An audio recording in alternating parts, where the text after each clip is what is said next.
When Napoleon Bonaparte came to Egypt, he famously said to his troops with his army pointing to the pyramid, "Soldiers, 40 centuries look down upon you." This is Ehsan and welcome back to my channel. About 5,000 years ago, the civilization of ancient Egypt began in the Nile River Valley of northeastern Africa.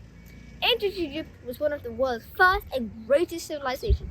The ancient Egyptians built huge pyramids, temples, and palaces. The Great Pyramid of Giza is the largest pyramid and the tomb of the 4th dynasty Pharaoh Khufu.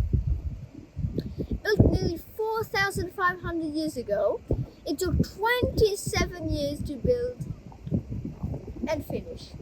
The pyramid is the oldest of the 7 wonders of the ancient world, and the only one to remain largely intact.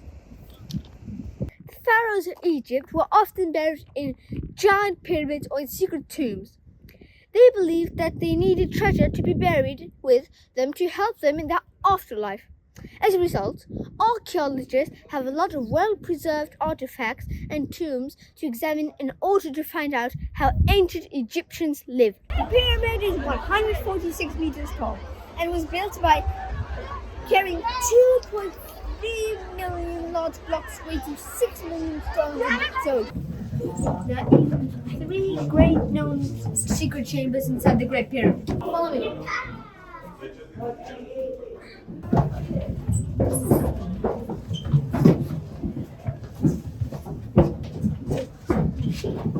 There we have one of the best tour guides and one of the most knowledgeable of ancient Egypt. So tell us, Simon. Yes. So first of one question that all of us want to ask is that why did they build all of these pyramids, pharaohs, and all of that stuff? Oh, it sounds great question. In fact, of course, building pyramids because the ancient Egyptian people, they believed in life after death. I'm sure you know that, right? So they have to keep the body and to preserve it in a very safe place and to be away from the hand of the grave robbers. That's why they built this massive structure to keep the body for the king to be ascended to heaven until he gets united with gods. Because the ancient Egyptian people, they consider the pharaoh or the king, he is like the divine body. He's not just like a normal human being. And another question that we have is that what does pharaoh and what does pyramid mean? All right, the word pyramid in fact came originally from the ancient Egyptian word ber-jet, which means eternal house. So the pyramid is also a symbol of eternity. And at the same time, the pyramid shape looks like sun rays, referring to the cult of the ancient Egyptian people. They worship the sun thousands of years back, more than 5,000 years back. The ancient Egyptian people, they worship the sun, they call it Ra. All right, so the word the pyramid, as I said, it just means the eternal house. It's a symbol of eternity. Okay, and now what does pharaohs mean? The word pharaoh came from Arabic. So in English, you cannot say the same Arabic word. In Arabic, we call it pharaoh. So in English, you don't have the o sound. That's why you call it pharaoh. But originally, in ancient time, it was divided into two main syllables. So we have ber-o or ber-a. That is the ancient name. So ber means house or palace, and o means high or great. So the meaning of the word pharaoh now means great palace or the high palace, which means a title given only for the king of Egypt. Not the whole body, not everyone you can call him as a pharaoh. Just the king of Egypt, his main title is a pharaoh. And one last question is that do Egyptians speak and write, and what is that language? Well, about the spoken language of the ancient Egyptian people is still one of the main secrets. Nobody knows exactly what kind of pronunciation that the ancient Egyptian people, or what kind of language they have at that time, the spoken language, I mean. But the writing of the ancient time is known as the hieroglyphic writing.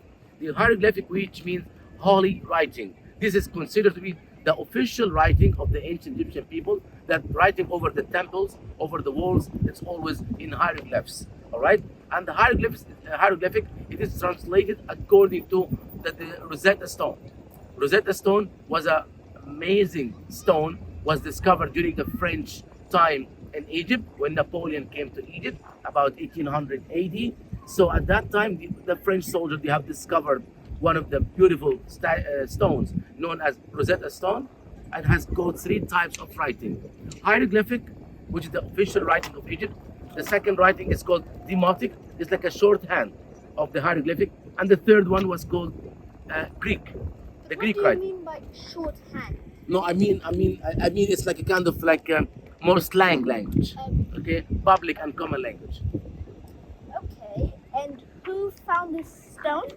No, the stone was found in a city called Rosetta. Rosetta, and as I said, it was found by an accident with the French time. One of the French soldiers actually found it during the expedition to the land of Egypt, and of course now it exists in the British Museum in London. But the one who deciphered writing was the French archaeologist Jean-François Chambillon. Okay, so I think that so you mean that on the rock they had like translation in Exactly. Greek and Hieroglyphic and demotic. It's the same text, but repeated in three types of writing. Okay, so I think that that answers really the main question. So thank you, Ivan. Thank you. Thank you.